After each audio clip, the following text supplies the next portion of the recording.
தமிழ் பேரின பொதுமக்கள் தங்களின் இதய தெய்வமாக குலதெய்வமாக போற்றி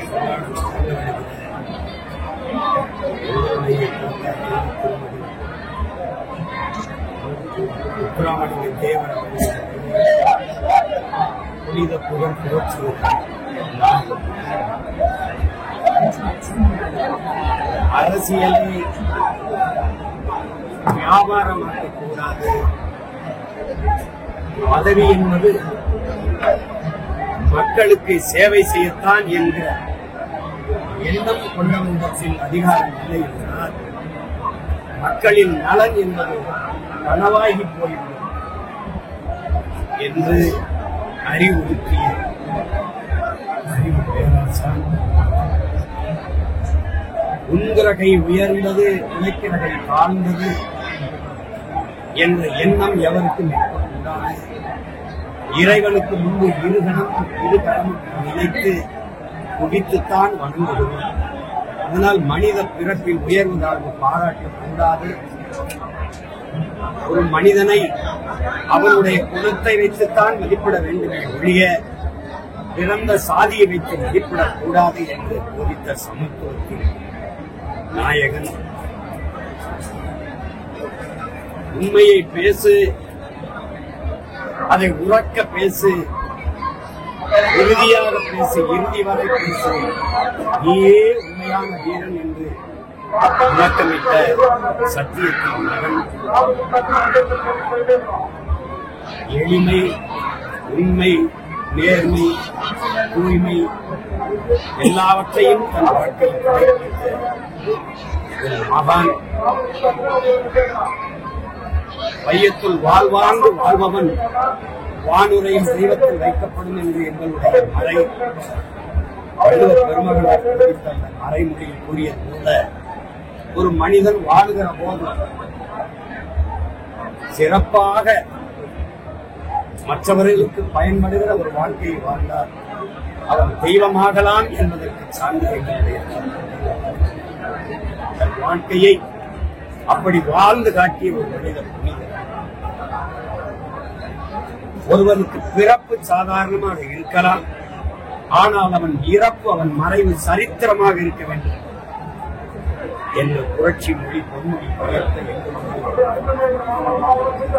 தெய்வ திருமகன் வாழ்ந்து காட்டி தன் வாழ்க்கை வரலாற்றை வருங்கால தலைமுறை பிள்ளைகள் படித்து பயணிக்கக்கூடிய பாடமாக அவருடைய புகழ் போற்றுவதை இந்த நாளில் அவருடைய பேர பிள்ளைகள் பெருமிதத்தோடும் திமிரோடும் என்ற புகழ் வணக்கத்தை செலுத்துவதை மகிழ்கிறோம். நன்னாளில் உறுதி ஏற்கிறோம். அவர் கண்ட கனவை நிறைவேற்ற இந்த தீய ஆட்சி முறை அரசியல் முறையை ஒழித்து நல்ல அரசியலை உருவாக்கி நல்ல ஆட்சியை மலரச் செய்வோம் என்ற உறுதியை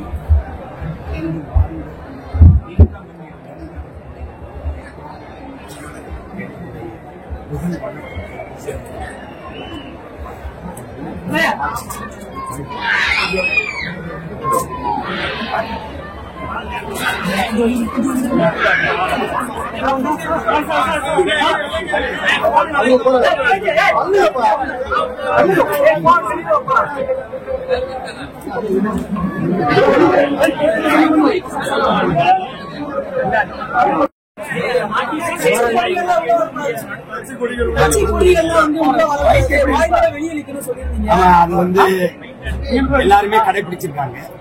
திமுக கொடி மட்டும்தான் இதுக்குள்ள இருக்கு. நீங்க பாக்குறீங்க வாழைத்தாறு வந்து உங்களுக்கு தெரியுது. அந்த கரும்பு வாழைத்தாறுலாம் எங்க மக்களை வந்து அதையும் எங்க தாத்தா கோயில்ல வந்து கும்பிட்டு போகும்போது பிச்சுட்டு போறது ரொம்ப அச்சியமா இருக்கு. அவர் வாழ்நாள் முழுக்க இறந்து சுத்தலாம் கொடையா கொடுத்துருவாங்க ஒரு வள்ளல். அங்க இடத்துல எங்க மக்கள் வந்து வாழைத்தாரையும் கரும்பையும் பிச்சுட்டு இருக்கிறது உங்களுக்கு எவ்வளவு கண்ணியமற்றதா இருக்கு. அவரை பெருமைப்படுத்ததா இருக்கா சிறுமைப்படுத்துமா? இந்த வாழை மரம் கட்டி வரவேற்கிறது யாரு? யார சொல்லுங்க? சாதாரண மனிதருக்கு ஒரு கோயிலுக்கு வரும்போது மனிதனுக்கு இவ்வளவு வரவேற்பு.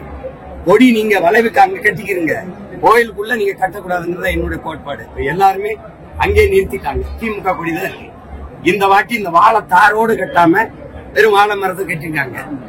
எப்படியும் கட்டுவோங்கிறீங்க. அது இது குறைக்கணும், வருங்காலங்கள்ல குறைக்கணும். நீங்க ஆத்துல அழகர் இறங்கும் போது பல லட்சக்கணக்கான மக்கள் கூடும்போது நீங்க கட்சி கொடி கேட்டாங்களா? இப்ப திருச்செந்தூர்ல இப்ப நடந்தது திருமணம் நடந்தது. அதுல திருக்கல்யாணத்துல வந்து நீங்க வந்து கட்டிங்க சூரசமுதாயத்திலாம் அதெல்லாம் வந்து தொடர்ச்சியா நீங்க ஒரு கட்சி மாநாடு கட்சி கூட்டம் போல கொண்டு போறதை நாங்க வெறுக்கிறோம். இதோட இந்த ஆண்டோட நிறுத்திக்கணும். அப்படிலாம் தேவையில்லாம நாங்க பிடிங்கி வீச அது தேவையற்ற கலவரங்களே உருவாகும். அதெல்லாம் ஆட்சியாளர்கள் செய்தார்கள். நீங்க நினைச்சு பாருங்க, இதெல்லாம் தேவையா? நீங்க கோயிலுக்குள்ள இப்படி வர்றது நேர் எதிர்கொள்க. என் தாத்தாவுக்கு தங்க கவசம் சாத்துறத நான் வெறுக்கிறேன். அவர் இருந்தா நீ சாத்திருப்பியா? வாழ்நாள் நான் கூட சின்னதா ஒரு மோதிரம் போட்டுருக்கேன். ஒரு பொட்டு தங்க அணியாத ஒரு மகான் அவர். சில்வி சிப்பா போட்டதை தூக்கி வச்சுட்டு கதருக்கு வந்து எளிய மகன். புரியுதா உங்களுக்கு? அப்படிப்பட்ட ஒரு எளிய மகனை நீங்க வந்து தங்கத்தை போட்டு அது மூடி மீது அவர் விரும்பினாரா? அவர் கேட்டாரா? நீங்க ஏன் அவரை வாக்கு வாங்குற ஒரு எந்திரமா பயன்படுத்துறீங்க? வழிபடுகிற தெய்வமா பாருங்க. நீங்க எப்படி போற்றியலாம் தூற்றியலாம் நாங்க எப்படி எடுத்துக்கிறோம்? நீங்க இது கோயிலா தான் வச்சிருக்கீங்க. நீங்க தேவையற்ற இது பண்ணீங்கன்னா அது கஷ்டம்.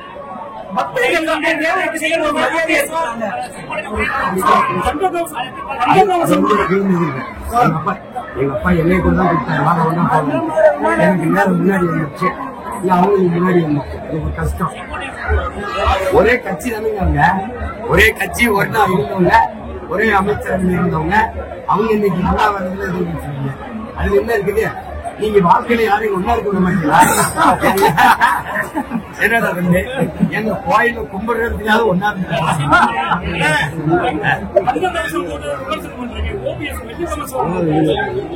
ரெண்டுமே உங்க மனச்சாங்க இதுக்கெல்லாம் ஆசைப்பட்டவங்க. இப்ப இந்த தங்கத்தை வச்சு நான் தெய்வ திருமகன் பசுமன் உத்தராமலிங்க தேவர் அப்படி போட்டு இந்த மண்ணுல எந்த பெண்ணுக்கு திருமணம்னாலும் ஒரு வேட்டு சேலையோட ஒன்றும் தங்க காசு தாய்மாமன் ஜீர்வதோ இல்லையா தாத்தா சீர் வந்துருவாங்க. அது போனார்களோ மரவரியோ தேவேந்திரோ நாடாரியோ வரையிலோ எந்த சமூகமானாலும் வாழ்வானற்று வாழ்ந்த ஒரு மனித புனிதனுடைய சீர் வந்துருந்து உட்கார்ந்து பண்ணீங்கன்னா அது நல்லது. அவர் பேருக்கு தெரியும். நீங்க இதை கேட்டாரா? நீங்க கேட்டாரா? நீ செஞ்ச தவற மறக்க என் தாத்தாவை தங்கத்துல மறக்க. அவன் நாடு பெற்ற சுதந்திரமே நிறத்தில் தான் தங்கம் தரத்தில் இல்லைன்னா நீ அவரை போய் தங்கத்துல மறக்கணும் பார்க்கும்போது பூசு. நீங்க ஒரு எளிய மகனை, ஒரு சித்தர் ஞானி, ஒரு யோகி, அவரை போய் தங்கத்துல மூணா என் தலைமுறை எனக்கு பின்னாடி வருது. பாப்பா அவர் ஜமீன். ஆனா எதுக்கு ஆசைப்பட்டவங்க எளிமையா வாழ்ந்தவர் உன் தாத்தனுங்கிற வரலாறுனா என் பிள்ளைக்கு நான் கடத்தணும். நீ படோடமா கட்சி கொடி வாழ தாடு தங்கம் வெள்ளி நாங்க இவர் இதுல ஆடம்பரமா வாழ்ந்த ஒரு ஜமீன் போல நினைக்கிறோம். வரலாற்றை நீ தப்பா கடத்துற. அதனாலதான் நான் அதை தடுத்து நிறுத்த. நீங்க இருப்பீங்க, நான் இன்று வந்து எடுத்துருவேன். தாத்தா எடுத்துட்டு அறக்கட்டளை கொடுத்த தங்கத்தை கொடு. எவமே பணம் கொடுத்து ஆசைப்படியா கொடு. அறக்கட்டளை ஏழை மக்களுக்கு சீர். சரியா இருக்கா?